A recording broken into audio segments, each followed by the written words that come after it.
A compelling case to develop patents if you are integrating AI into your business. Welcome back to Invent Anything. AI transformations have begun with breakthroughs in large language models in 2022, and that leads to agentic tools, new business models, 24/7 operations, shifting patents from being just tools of large companies to now even startups leveraging them as dynamic assets that now augment inventors, enable in-time development of IP. And in this new landscape, patents now emerge for things like prompts and agentic AI and designs and interfaces, and now even AI generated products, making AI plus IP foundational for growth, for licensing, and even for the global scale. This is John Cronin, and welcome back. Inventions keep the world spinning. From fire in the wheel to today's high tech, inventions power change. Turn your inventions into reality. Learn how to get your ideas to market. This is Invent Anything with John Cronin. We're going to share 6 topics today in this podcast.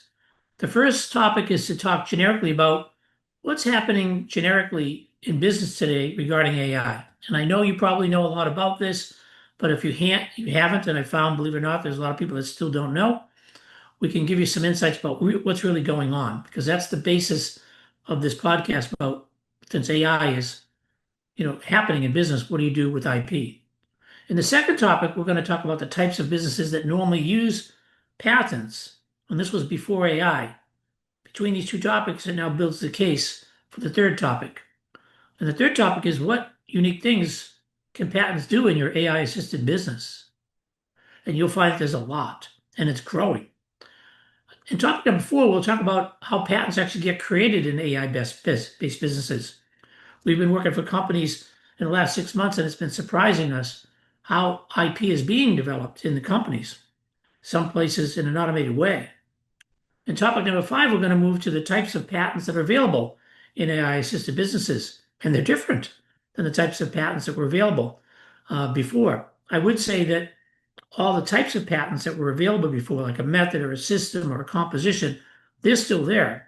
But some of the new abilities to claim AI, we can add to that. And then we'll talk about topic number 6, which is the future of AI-based businesses that leverage the right patents. Now, it's really hard for me to start talking about the future of things because AI is here and the future is here, and AI is changing so rapidly that it's hard to predict actually where it all heads. And you'll find from Elon Musk and others that when you look at the great minds of AI, they don't even know where it's headed. So it's hard for me to figure out where it heads for business and IP. And then we'll wrap up. Now, there are different audiences that I sort of think about for this podcast. One is certainly startups and founders and entrepreneurs, where they're looking for every way they can leverage AI and IP now. It used to be you try to leverage IP, but now you can leverage AI and IP. Also, corporate innovation leaders. When I started thinking about them, and I've been talking to a number of them, it turns out that using AI to navigate how to integrate the AI tools into the modernization of their innovation programs. A third audience are my friends, investors and venture capitalists and private equity guys, because now almost everything they're doing is seeing that AI is driving the company's value propositions. So they need to know about how IP can help that. My friends, patent attorneys and IP strategists, they are wrestling with this every day. How do they deal with the velocity of the ideas and the types of ideas that are so brand new? So to understand how AI changes their world for intellectual property could be another audience that might want to listen in. And another audience, which is kind of a newly found audience for my firm, IP Capital, is we're getting a lot more product managers and engineers coming because they're using AI as a tool developing their products, and they're finding brand new ideas that they would have never had before. So the bell rings that maybe intellectual property becomes important. And finally, and I don't think I've ever thought about this as an audience for podcasts like this, is policy makers and tech analysts, because they're actually writing about this change right now, and they're trying to figure out what policy should be in place for this. In large companies, policies are changing where some are embracing AI and some are actually excluding it. In the government, we're looking at how the patent office is changing based upon policies, etc. So from policymakers to tech analysts, this is a hot topic. And so we should cover off how, for that audience, maybe IP can help. And then we'll wrap up. So coming up, as we've seen through the breakthroughs of LLM of 2022 and on, there's really a rapid adoption of tasks and the rise of agentic AI. So that's going to lead to two topics here. What's happening in today's business regarding AI, looking at the types of businesses that normally use patents before. And second, the types of businesses that normally use patents before AI. We want to get a foundation for that, setting us up for the last four topics. So see you in a moment.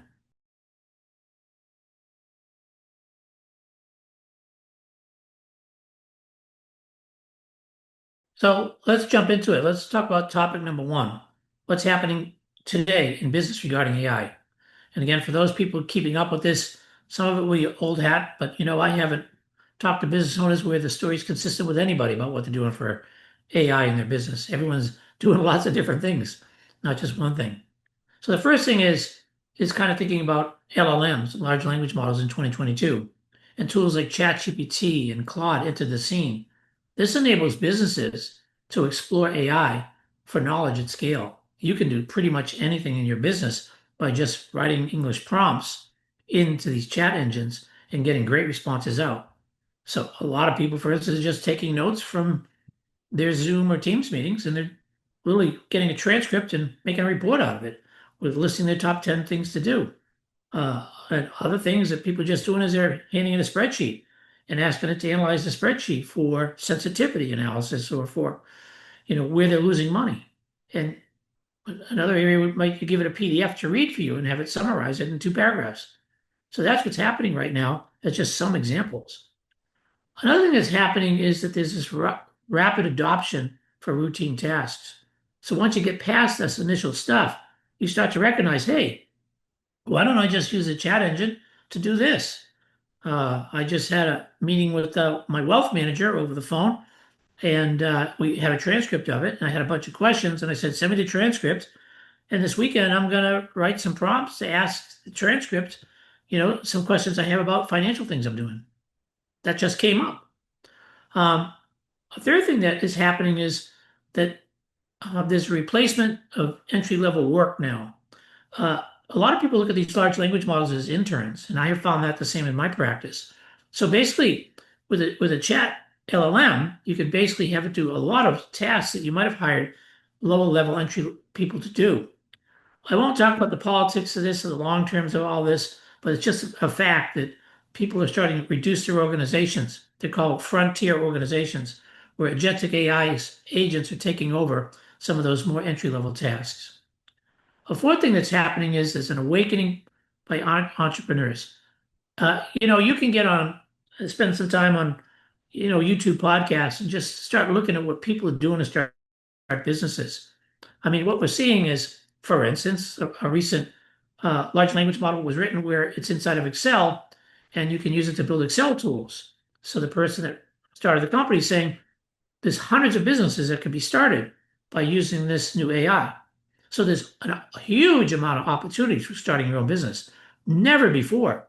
And the price is really cheap. It's like $20 a month for some of these chat engines. Basically, Sam Altman basically said in one of his podcasts that he didn't recognize the power of ChatGPT until he was in a cab, I think, in New York or somewhere, where the cab driver said, have you ever heard of this ChatGPT thing? To strike up conversation. And Sam kind of smiled in the podcast. And he said, I listened as this taxi cab driver said that he could use this to develop a sales front end for this idea he had. It gave him a sales plan. It drew the marketing. It gave him a business plan. It told him where to get the contacts. It started building some workflows behind his idea. And he recognized that this cab driver would have never have been able to put those resources together. But because he figured out how to write prompts in a ChatGPT, he could start his own business. Truly amazing stuff. Another area of how AI is happening in today's businesses is it's penetrating across all business layers, from technical to marketing to the CEO's office.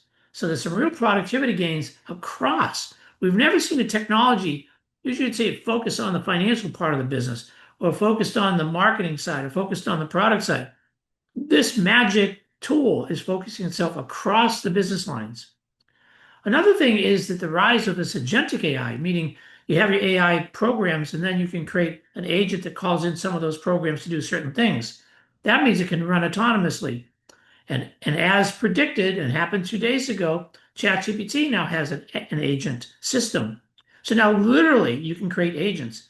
You can plan a wedding, for instance, and say, I want to have a venue in Cape Cod. I'd like to know some of the venues. I'd like to know who I could hire to do the cakes. I'd like you to look at the rooms. I'd like you to book the rooms. So when you get to that, send me back a message and I'll give you my credit card and go find where I can rent taxes. And the set of prompts are creating a set of agents, and the agents then run for you when you're asleep or awake. It doesn't matter. It's truly amazing. Another thing that's happening is the acceleration of AI model development. All these models are being developed, and the more corpuses of information, the stronger the model is in the domain of the chat engine you want. So now, for instance, you're downloading hundreds of manuals for cars into a chat engine, and now you can build an AI model on that, and now have a fantastic model that anybody that wants to fix their car or any mechanic could use. So it's really amazing. Another thing's happened is there's sort of no plateau in sight. It's only compounding speeds. There has been some recent information that programmers are really slowed down a bit when they're trying to use agentic AI or AI to do something, but their accuracy is increasing, and they're slowing down because they're actually learning the chat engines. And it's predicted by next year they'll be speeding up. So you're compounding the speed even at the programming level, but certainly having a 20-page paper being put into a chat engine and summarizing it for you in 2 minutes certainly would speed you up if that was one of the things you needed to do. Another thing is that it works 24/7. It goes without saying that with agents, you can deploy them at any time of the day or night. If they take 2 to 4 minutes to deploy, you can put 10 of them in a row and say, do this at midnight to 1 o'clock in the morning. And then finally, another thing that's happening in regards to how AI is impacting business is just the total redefinition of work and value. It turns out that creation of new things now, the barrier to do that is so low that it's going to be expected that people create new things versus just do the same thing over and over again. There's going to be this expectation from your boss and from the CEO that they expect results more quickly and more surprising and more wonderful. That's going to be the expectation versus what they used to expect was just paying for performance to do the job that was set for them. Amazing set of changes. So let's jump into topic number 2, the types of businesses that normally use patents before AI. This will be pretty quick, but I want to take you from that world I just discussed to the world that we're living in, probably 2 or 3 years ago, and every day it sort of goes away. So one thing is that large corporations use patents strategically. Basically, they were rewarding employees, they were using it for creating defensive portfolios, they were using it for trading cards, etc. We also found that mid-sized product companies were using IP when they found something very novel, when they're developing sort of new compositions or hardware or software. Also, business models kind of emerged, so you can now get patents on business models. So that was really a big change about 10 years ago. And as companies like Amazon and Priceline and other financial tech firms began starting to patent their own businesses and their models, so what happened is that now you could actually start patenting your own business model. So now there was this insight that you could get patents on a business model, which changed the name of the game for people that had unique business models. So therefore, we started seeing a dramatic number of new business models. One of the things that also happened here is it used to be because of the speed of things that you would backward patent, meaning you'd wait for the product to be developed right before it was released. You'd be very careful. You'd extract the features and write a patent on it. That's where the world was. We started to see a shift a number of years ago where there was forward patenting, which means that the product is not yet developed, but you sit together in a brainstorming meeting saying, what kind of patents do we want to have? And then filing those as long as you could enable it. Well, that was sort of the way we've been doing business. Speed to the patent office is everything, and forward patenting was an answer to that. We're going to take a look at what happens when you have AI in the mix. It goes from forward patenting to inline patenting, meaning that you can now patent things almost instantly as you're developing them. Another thing that's happening is that sort of forward-looking patents were really rare 5 to 8 years, 10 years ago, but now it's almost the norm. For us, we see almost everybody forward patenting. So visionary companies are trying to get placeholders of IP, and that's going to change to where it's going to happen at uber speed. Another thing about businesses, about how they used patents before AI, was startups sort of did patents to raise capital. They believed that an issue or pending patent would help their value, and it certainly did. What we're going to see in the future with AI is that's going to dramatically change because they can instantly create portfolios. And so it might be table stakes to have 20, 30 patents versus I've got five and I'm unique. Another area that patents were used before AI is litigation, where you'd find somebody that was violating your patent. I mean, patents give you the right to stop others from making, using, or selling. That's the only right it gives you. So people started to do litigation quite a bit after the dot-com bust, which then drove filings. And what we're seeing now is that there's larger and larger lawsuits and very precise patents or high quality patents that will win those lawsuits. Well, today, in fact, AI might be changing that picture. If you can write an inline patent just in time, you might be able to only file the patents that you think you can litigate rather than writing a whole bunch of patents and hoping that one you could litigate. Other things that happened before AI was that there was a high patent grant rate. And that was deeply in the sort of high tech sector. The average sort of grant rate is 57%. In our practice, it's up to 85, 90%. What we're finding is that technology was allowing you to get really interesting novel designs so that they're more patentable. Well, it turns out with AI, you can get radical designs and a billion of them. So there's no problem in a barrier for getting novelty using AI. It's totally the opposite, that every aspect of AI is going to produce incredible novel inventions. Another area before AI was there are a lot of unpatented areas. Yeah, for instance, you might not think about the minor improvements in a product or a service. And now today, in fact, minor improvements can be through AI changed so much that a minor improvement could maximize productivity tremendously. So just a unique tweak of a process that you might not have seen earlier, that unique twist can actually be very valuable and have a much more valuable patent. And finally, as a 10th area in this, most businesses sort of misjudge what was patentable. A big part of our client base is companies trying to figure out what they're doing and what is patentable.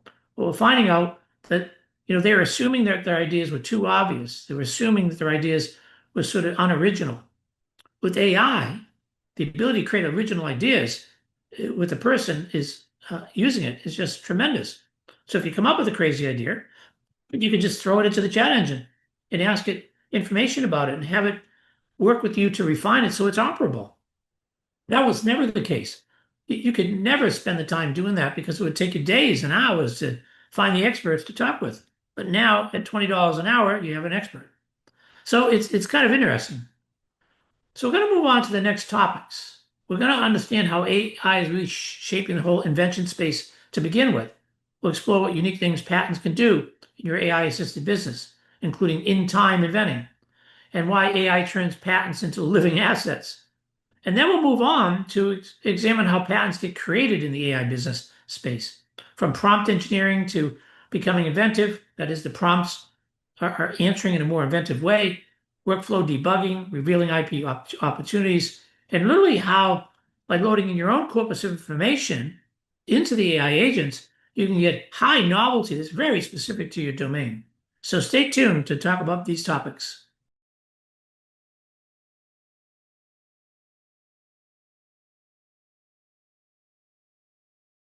So topic number 3, what unique things patents can do for your AI-assisted business? So one of the first things is that AI enables new categories of invention by shifting the focus from physical products to business models to now innovations that deal directly with your corpuses. Now that sounds a little bit abstract, but let me give you some examples. Supposing you're defining, and I'm making this stuff up, but supposing your business was to create office supplies and high quality office supplies, things that can be used on your desk, etc. Now with AI, you could start having new categories. For instance, you might have some office form or office product you sell that could have a QR code that would link back to a chat engine. And you might be looking for efficiencies in your office, and your office memo pad would have a QR code to link to a chat engine where you could ask any question about how to improve your office productivity. Because actually, that's what the office product company is trying to do, improve your productivity. So why not in real time have a highly efficient office manager along with your Staples 3M Post-it note that you just bought? So if you're into office efficiency, AI can help that. And therefore connecting that to the customer can. Obviously, we could take the direction for invention of using AI to create new novel products for your home office. I won't do that here, but because of lack of time. But certainly, there's hundreds of inventions now that can be used to improve your office by using that concept. Another thing is that if I take a look at inventors, inventors are now augmented like crazy. Now, I am an inventor. I have been practicing invention since the early 1980s. I have about 2,500 patents and applications worldwide. So you might call me an inventor, okay? But it's sort of not about me. I get to talk to some of the brightest inventor minds in the world every week in my business. And what we're finding is that inventors can now sit down with a cup of coffee or even a glass of wine in the evening and use the chat engine as a highly sophisticated intern or a laboratory or a research area. And inventors have the ability now to be highly leveraged. As a matter of fact, most technical people, because of these chat engines, can be so leveraged that they become inventors. It's really quite amazing. Another area, a third area, is that AI elevates novelty. All you have to do is when you have an idea that you're considering, have the AI push for making it more and more novel or more and more crazy. Or because you could do so many different things in the AI, your mind gets to the point that you say many more things are possible. So therefore, whatever I dream now is something that I should put down. So that the time we used to think about the what ifs and the wild ideas, because there wasn't enough time in a day to make a more basic idea enabled, AI can help you make that wild idea really enabled. Saw an interesting paper the other day that says by 2032, 7 years from now, if you live that long, you'll probably get another 30 to 50 years of extended life because the AI is going to be helping pharmaceuticals and all sorts of health and wellness programs to really maximize longevity. And actually, they're thinking just like these weight loss drugs, it'll be the reverse. We'll be able to take a drug to actually reverse aging. That used to be, if I said this to you 5 years ago, you would think I'd be making it up. With superhuman AI intelligence, this becomes possible.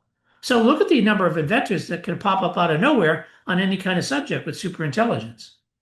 Another thing is that, and I've mentioned this now 4 times, but now I'll sort of get into it, in-time IP. So we talked about backwards patenting, right? Waiting for the product to be developed and then filing the patent. Then we talked about forward patenting, which is like to brainstorm the future ideas. Well, in-time IP development means that in real time, between you going to a conference room on the whiteboard, talking to your fellow, colleagues, brainstorming maybe with a chat engine in front of you all, to coming up with an idea, in real time from that meeting, within hours, you could have a patent filed. That never existed before. There's a company that spun out of IP Capital called Frix.ai. The CEO is my son, and he's developed ways to develop intellectual property incredibly quickly. So what we're seeing is tools that are popping up even to make the patent process incredibly quick. Another thing is that what we're seeing is litigation is becoming sort of, if you take a look at the unique things that patents can do because of AI, litigation becomes broader and more strategic.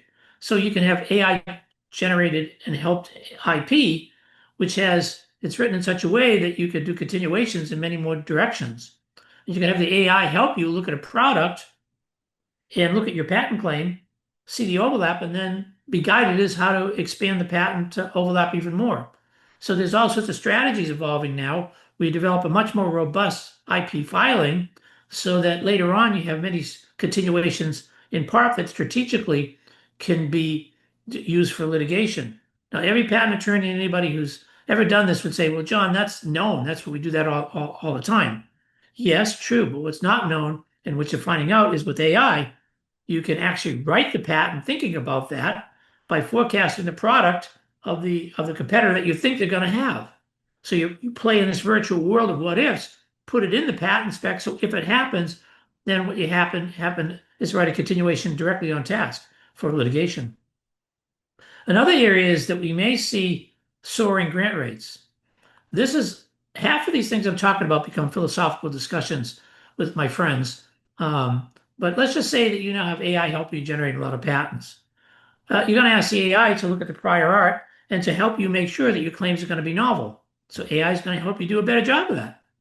On the other hand, the patent office is probably going to have an AI agent trying to find more prior art to make your invention less novel. And eventually, it could be where you put your idea up into the cloud through an AI expander, and the patent office has an AI reducer, and they basically argue with each other until you find what the best invention is.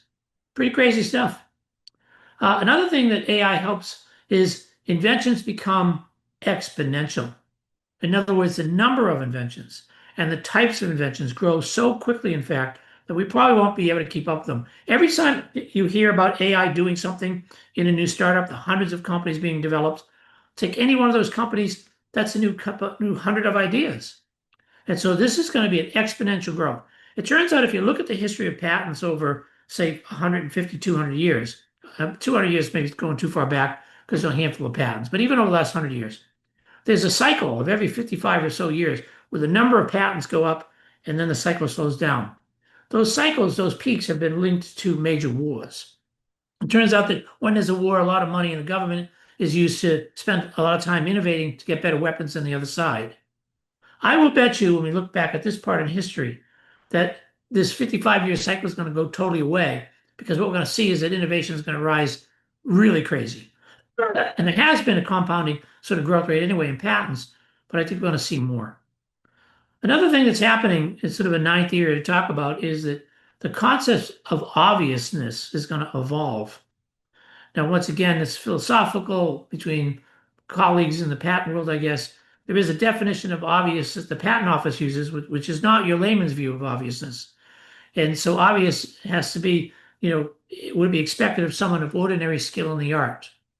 Well, what happens when you have a patent that where you're filing that you're trying to fight this invention I have is not going to be based upon obvious skill in the art of the people.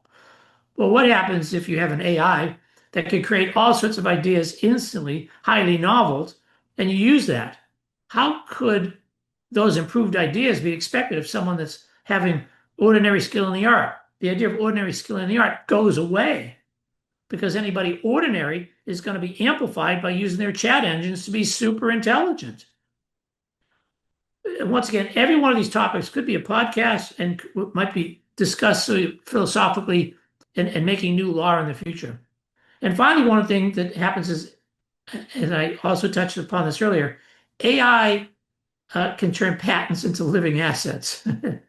Well, we've all seen the Star Trek, data android that became a sentient being because he proved, or Jean-Luc Picard proved, that all the things that a sentient being had was embedded in what data was doing.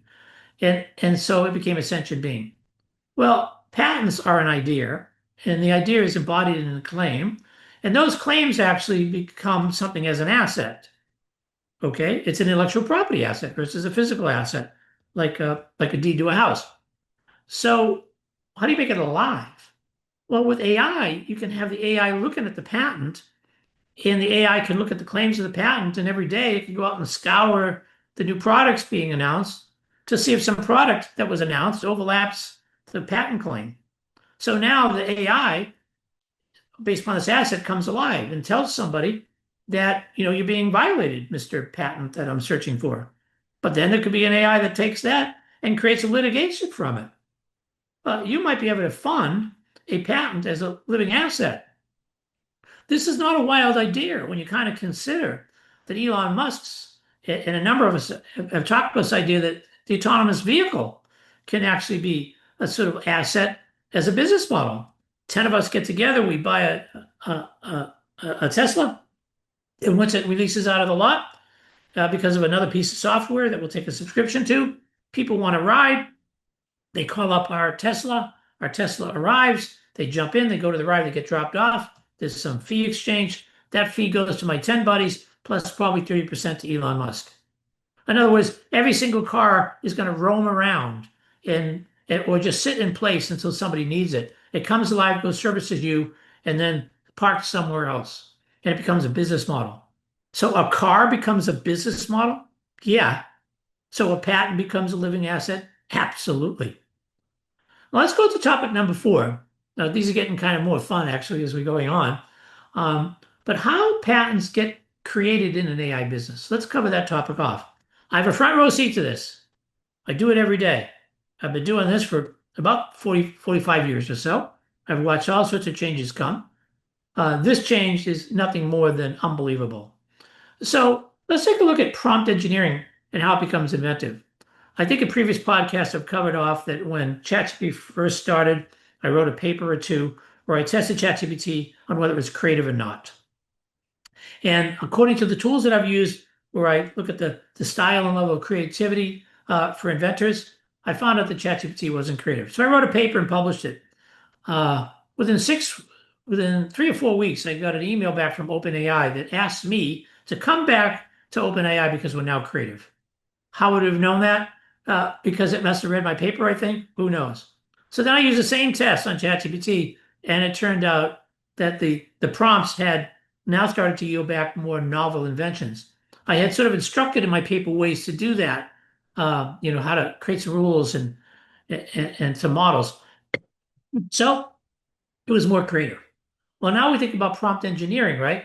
And it allows us to basically take our ideas and through a set of prompts, help us sort of enable the idea better, help us to discover what's more novel, help it go off and try to find more prior art.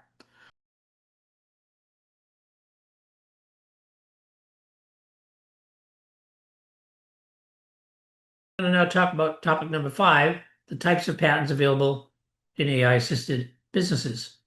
Now, this gets a little bit nerdy. So if you're a patent attorney or an inventor with some expertise, you'll really enjoy this, I hope.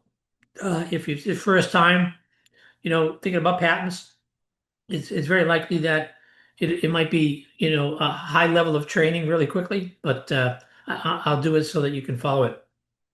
So the first thing is that the types of patents available in AI-assisted businesses are things like, first of all, AI-driven business models, which allow you to protect the company's structures in terms of service. Like supposing you're using Canva and you're using AI to turn it into sketches, into polished graphics instantly, or you're doing apps that let kids build custom video games. So with those kind of apps, you can now build some new business models, new companies around AI. So we did know a while back that Amazon allows you to self-publish, right? Well, not only can you self-publish, but now you could talk to somebody over the phone for a half hour and use the AI to create a vignette of their life story. That then can be put in and create the text, but it also could be turned into a movie with certain avatars and things like that. And so you have the ability now of taking any kind of simple context and turning it into a wonderful story with good graphics. Now, what could be the model there? Depends upon what you're doing. Supposing you're a photographer doing weddings. Well, suppose you say, I got all the pictures, I'm doing the wedding. Why don't I put together a wonderful vignette using AI to produce a whole storyboard that's a movie that people can watch at the wedding that they attended? Now, what I'm saying is stuff that people have kind of already done in pieces, but now you can do it almost turnkey as a whatever. But supposing you do it in a totally foreign area, like you want to develop a story like the wedding, but instead you're doing it in sort of a birthday party. So now you have a business that has an AI that allows you to allow people to create an event around a birthday party. So these are just 2 tools and 2 ideas, but AI allows you to create brand new business models because it has so much capability to do things instantly. What 100 people could do in a month can now be done in 30 seconds once it's programmed. So that should allow huge amounts of new business models.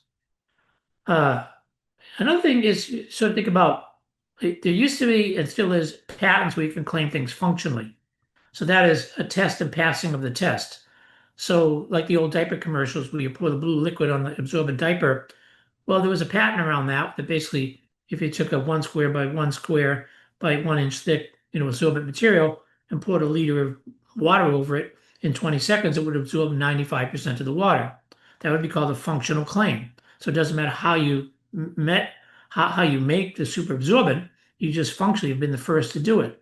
Well, this is kind of interesting because now AI replaces sort of expert work, right? And the ability to do functionally things that you couldn't do before happens all the time. So now we have the ability to have, like, say, an app that listens to someone speaking during a call and quietly assesses their mental health. That could be a functional claim. And it could be a brand new model as well. So you sort of think about the capability of AI and its ability to create a brand new whole set of functional claims because you can enable them, whereas before you couldn't. I mean, I have a psychology degree, but and I bet you even a PhD sort of in psychology or a therapist could maybe listen to you in 20 minutes and probably come up with some. But now an AI agent with a huge corpus of information behind it, of all sorts of cultures and all sorts of peoples, could do this probably as a business. And therefore, one could then patent that model functionally. Another thing is that there have always been composition of matter inventions, product materials that have specific formulas, like a range of this pH and a range of this particular composition, etc. Or the composition could be described functionally. It's sort of rough on the edges and smooth in the center. So it's just compositions from a candy bar to a laundry detergent. They're all just compositions. Well, it turns out with AI, you can now do things with compositions that could never be thought of before. You could, for instance, develop a cleaning spray that basically only impacts the dirty surface. It doesn't operate in the non-dirty surface. Now, why would you want that? Well, maybe basically, uh, this spray basically highlights where it's dirty, and that's where you clean off. And if you're spraying, and it's not dirty, and not dirty, not dirty, you stop the spraying, like a normal person would do. They start cleaning the thing that they want to clean off, but they stop at some point, right? Because they think it's clean somewhere else. So I just created something. Well, it's a new composition of matter. Well, how did I create that? I had the idea, but how does that actually work? Well, I'll put the cleaning solution in the chat engine, and I'll ask it what chemistry I can add to that cleaning solution to basically only attack the dirt and not attack a clean surface. And it will start telling me. So it starts to invent. So basically, there's new compositions. As a matter of fact, going back to if you can survive to 2032, according to this article I was reading, you'll get another 50 years of life because the chemistry and the pharmaceutical brilliance is going to come on really strong over the next 5 to 7 years. Another thing is there's this kind of multi-sensory ability now for human interfaces. You have a joystick that maybe vibrates and things like that. Now what you could do is you could do some really interesting things, with sort of developing intellectual properties in the area of multi-sensory. So we had sight and sound and vibration and things like that. It could sense me accelerometer-wise. You could look at my temperature. But now imagine that you can combine all those things together on any one kind of new invention. Maybe you could have an agent that basically has something that when you look at the skin and you try to analyze the skin, for some level of health or whatever, you can analyze it to another level to look at your skin to say how calm you've been. Because people that are very tense tend to, grab their muscles taut, etc. And maybe you could reverse engineer out of that your stress from your skin, which could never have done before. How would I do that with the AI that would help me do that? So now almost every single sensory technology can be applied to different things. So the given sensor technology of looking at sort of the skin temperature and its sweat and maybe its optical characteristics, you could sort of take a look in the AI library and say whether you have melanoma or not. But you could use it to go way advanced on more technology. So any sensor becomes an uber sensor. You put 4 or 5 sensors together, and the collection of those things have 5 times 5 or 25 different combinations, and they have uber sensory experience. Another thing that is going to happen, is already happening that I see, is this almost an unfathomable thing you can do with 3D structures. A computer can create 3D structures that you could never even dream of humanly. A while back, I saw a video of a guy who was creating drag car frames. He's trying to get the best frame for a speeding car. And he recognized that they were modifying the frame and taking the weight off and adding some strength in, etc. Well, he decided to put that in a CAD system. And the CAD system it lights up where the strain is high and the weight is low and all these different colors for the modulus and things like that. So as you're designing it, you can see how much it's weighing, if you improve the strength or not. So he decided to create an AI, which is just a button in the CAD tool. He presses the button and it goes and creates 6 billion renditions of that frame. And then using a computer to figure out which frame model was the best one for drag racing. Out of 6 billion, he chose one. He then created that one and turned out it had a fantastic result. So absolutely enormous amount of 3D modeling. And now we can do that for anything. It's crazy. Another thing is there's a whole other area of cross-tech combinations where you can sort of mash up inventions. So you could take like satellite UV data, for instance, and apply it to things like, makeup. And then you could have makeup that changes based upon how much sun there is out. And therefore, the makeup could actually change its molecular composition. So as you travel from San Francisco to Boston, your makeup changes as you get off the plane. I mean, so cross-tech combinations are incredible now. You can have things like AI-powered personal devices that are just off the charts crazy. These can be tools that interact with your mind or tools that interact with your environment. So let's just say you have a sleep mask and you go to sleep and you have a sleep mask. Maybe it can gently pulse and flash lights and basically create the dream states because there's a big connection between, the forces on your head and the lights you see and the information you're pulling in to affect your dreams. So now you can have AI-powered personal devices that do just enormous things. There's this whole issue now. I mean, Apple's lost 15% or so in its market share over the last year because they haven't invested in AI, and now it's starting to, because the opportunities with AI with the cell phone just goes off the charts. There are inventions that are sort of behavior adaptive inventions that help you with the product. In other words, you might have product items that change based upon your actions. So you can have a chair, for instance, that self-adjusts the posture automatically based upon your focus, but seeing how tired you are. So you could, I mean, they have technology today that interacts with almost every physical object you could have. You have a kitchen counter, and you can put sensors on it, and basically as you're working with the kitchen counter, certain things could happen in the kitchen counter. Like as you're chopping, for instance, a salad, maybe a drawer would open up that would have the other things you need to complete the salad mixing, etc. So looking at the behavior of people, and this is called, behavior analysis or sort of conjoint analysis. When people are litigating patents, they look at the behavior of the person to see if they're really using the function of the patent. Many companies, consumer product companies, will bring consumers in and watch them do something, and then they use that to enhance the product. Now that goes on steroids with AI. The AI can watch the video. The AI can tell you what subtle things that you could do to understand the behavior to create new products. Each one of these things I'm talking about can be podcasts on their own in certain domains as to how you improve invention. And then finally, another area, I could do this all day long because it's the things I enjoy the most in my life about inventing. But you can have AI enhanced manufacturing processes. You could cover how products get made in radically new ways. You could have like a robotic loom, right? A system that controls where the AI is weaving together multiple states of matter, not just yarns and things like that. So you might be able to weave sort of a polymer with the magnetic material with some sort of gel and produce materials that could do absolutely unbelievable things.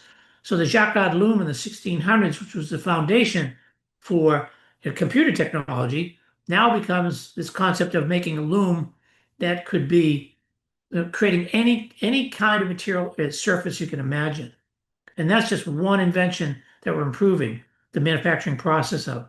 Just think about the manufacturing process of pretty much anything and ask yourself the question, how can AI go in to improve that? Not just for efficiency and not just for lowering the cost, but for adding incredible enhancements to the results of it.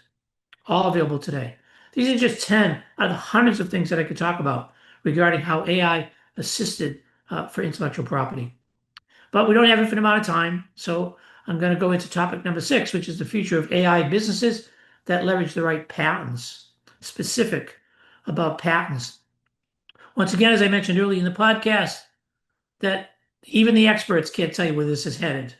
There's great debates about whether AI and superintelligence is going to be 5 years from now to people now saying it's going to happen by the end of this year. People debating whether it's going to be good or bad. Is it going to, as Elon Musk said in his 45-minute video about Grok, he was saying, I'm hoping Grok is going to be a good Grok. I hope it's going to be a good grok. Well, to me, I was wondering, well, what happens if it's a bad grok? What happens? So there's a whole debate, as philosophical or technically, about what's going to happen about this technology. But let's just talk about the future of AI as it has to do with the ability to leverage patents, a very small niche, assuming that the rate of change is roughly what's going on right now, although it could dramatically shift. So I talked about AI being a living, AI helping a patent become a living asset. But truly, AI plus IP becomes really a competitive baseline. I have so many companies calling me now because AI is being so competitive to their business that they have to get into AI. And they're calling up to say, and I had a lot of conversations with CEOs where they're saying, you know what? This thing is changing so dramatically. What do I do? And I said, you need to build into your business model that every 3 months, no matter what you've developed, run AI again and update your system and get new IP on that new system. Which leads to the thing that AI is changing so rapidly. One of the only ways that you're going to compete is to get intellectual property on the basic concepts of the AI you just developed. So it becomes an incredible competitive baseline. So I think that IP is going to be needed more and more as AI is going to become more and more involved in businesses. Since we already talked about the exponential growth, the invention velocity will explode, this means that AI gives us more insights, more inventions, becomes more creative. And this has far-reaching implications of how much more could be patented. So I mentioned, right, that every 55 years there's a spike in the number of patents per year and then it goes down. Well, that's because of the money that was poured in to do the wars, as it relates to. It's not an exact answer, but it's subjectively related. Well, if you have the infinite ability to create invention on anything, and you can go into any domain and create those inventions across any part of the business, whether it's business, marketing, product, technology, you name it, that means there's going to be a amount of invention based upon AI. And that's what's likely going to happen, which then, so IP is going to become really important. As a matter of fact, high quality IP is going to become even more because there's going to be even more IP to sort through. You'll also recognize that you will invent what you could never imagine before. And you could also do this alone. Tony Stark with Jarvis, he's in his lab by himself, but the world of experts is in Jarvis. So you have the ability now to do that alone, you can create enormous output. Another area that AI businesses head whereby patents can help out in the future of it is that R&D costs are going to drop. That's because so much of the human being's time can be done inside of these large language models. If it does entry-level jobs like interns, it also does more things for any kind of job function. So I mentioned you could read 20 papers in 20 seconds and give you a full report. So that should help your R&D, right? You don't have to read the 20 pages. So what happens is that patents are going to protect all the things that you do when you're reducing costs. So any new thing that you can do to reduce cost or increase time, all those workflows can be done. If you have R&D and one of the things you're trying to do is to test some circuits, then you get on the bench with your circuits, and that's part of your R&D to learn. It turns out that with AI, you can have AI loaded up in sort of a lab view mode where it can help you.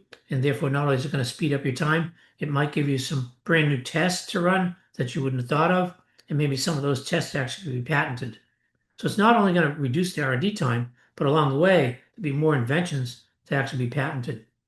Another thing that will happen is there's going to be new domains emerging for patentability. Things like customer support, for instance, you could have a whole system for that, where, let's just say, warranties. Suppose you have a warranty for a product. I just bought a new product that wants me to fill out a warranty card. You could have a device, track its own warranty with some IoT devices and connection to the cloud. AI could be seeing the health of the product, looking at the contract, and determining if your warranty is coming close to maybe remind you of renewing the warranty. I know the car dealers would love that. But also understanding to you You know that your thing is about to run out of warranty, so you might use it differently. So imagine having an AI assistant just sitting on the warranty process. And that's just one of the million things that can be done to enhance the customer experience. You can get broad patents that become licensing machines in and of themselves. Actually, this is something that we're working on right now, is to develop AI that helps you license patents. In early days, I believe by the end of this year, we'll be able to license patents that could never be licensed before because of the way we're trying to do it. Patents will help you anchor business models in this big storm of changing of business models. So AI threatens all markets, of course, but IP can give you leverage as you change the business model in those markets. So IP can be used to leverage or acquire or partner. So AI is going to change the business model. So IP and the business model is going to help you own it, but it's also going to help you, as the change occurs, to not be, part of that change that hurts you, to be part of the change that helps you. And by owning IP and the business models allows you in a broad way to cover off where the AI technology is going to help. So I think the patents are going to help there tremendously. Another area is with global differentiation. What we're going to see is there's going to be access to AI tools across every culture, across every country. And it turns out that some countries don't have very strong patent laws and some do. So it turns out the US has very strong patent laws. So if IP becomes the real thing that helps fortify businesses for AI, that's going to mean that lots of countries are going to move and onshore because of IP rights in the US. It would take a huge amount of time for a country that has pretty lax IP laws to make them harder. But the USA already exists. So put your money in the USA if you think that IP is going to become more important because our laws are really the most advanced. And our IP laws related to AI are going to change. So if you want to really have coverage, the global coverage, you have to stay focused in the US and make sure those businesses are onshore in the US as much as you can.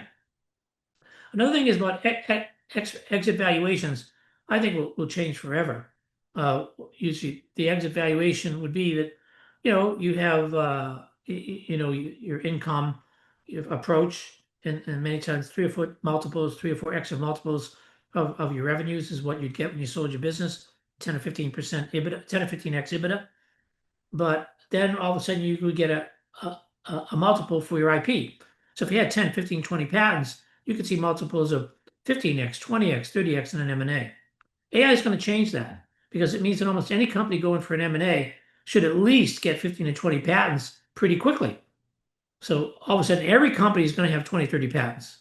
So therefore, this multiple that you gave it is going to be for companies that have 100 patents, 200 patents versus 10 or 15. It's just something that we see in business. So what's going to happen is that AI is going to help you develop more IP so that you can increase your valuation. The final futuristic thing is that IP becomes sort of the memory of your AI learning because IP is developed at a certain time and place. Okay, March 25th, 2025. As of that date, this is your invention. Well, AI has happened before it happened on March 25th, 2025, and it's going to happen way after. So one thing is interesting thing is IP is going to become kind of like where you have been on the most novel points of your journey, even though AI is going to change tremendously. And what that's going to help do is, I think, help you to see where the breakthroughs used to be through IP. What you're going to see if you use IP based upon AI, based upon novelty and changes, that you're going to see breakthroughs happening. They're going to be compressed. So you might have 1 or 2 breakthroughs every several years in your business. You're probably going to go to 20, 40, 50 breakthroughs in the same time frame. So there's just a lot of change that are happening here, and predicting this is always very difficult. But I hope you appreciate that IP, is something that when you sort of think about it from a futuristic position, is that the future of the AI-based businesses, as they're leveraging AI, when they leverage IP, there's a much different future for those businesses that leverage AI, but even a much better future when the business leverages AI and also does IP. And in the 5th topic, we talk about all the different kinds of IP you could get, exponentially growing. Well, let's wrap up. We've had six different topics, and the first topic we hit off is what's happening in today's business regarding AI, just as a foundation. We talked about LLMs in 2022, moving to what we have today. We talked about entry-level work being replaced, triggering this entrepreneurial awakening where startups build infinite use cases. We talked about things like how across all business layers we're going to see AI and IP. but we also talked about that was not available before in existing businesses. We talked about the compounding speed and AI model development is going to help that you don't see in businesses today, but is going to happen when you bring in AI. That it's working 24/7. It's helping cost savings. It's doing all sorts of autonomy in your operations. So certainly there's a lot happening in business as they apply AI that we talked about. In topic number two, we're going to talk about the types of businesses that normally use patents before AI. And here we talked about that before AI, they were mostly used by big companies and mid-sized companies for different reasons, building portfolios to own markets, leveraging their valuations, protecting novel hardware and software. Most patents were backwards looking, not forward looking. There were high grant rate for those that were in deep tech. Business models had high grant rates. But later, the company started misjudging what was patentable, leaving kind of a lot of low impact innovations in place that weren't patented. So we had a world where patents were just kind of used to protect the big things or to create value in startups or even to sort of make sure they're backwards looking, but make sure that they really didn't need to cover off all the incremental stuff. Patents are expensive, and you only patent the gems. In topic number three, we said, okay, let's take that and ask ourselves the question, what unique things patents can do in your AI business? In this, we talked about how AI enables new categories of inventions, how it elevates novelty, how it transforms patents into living assets. We talked about this in-time IP approach. We talked about obviousness evolving, almost as a philosophical question. We talked about how capital raising is going to be rewritten because everyone's going to have 15 to 20 patents if they need it.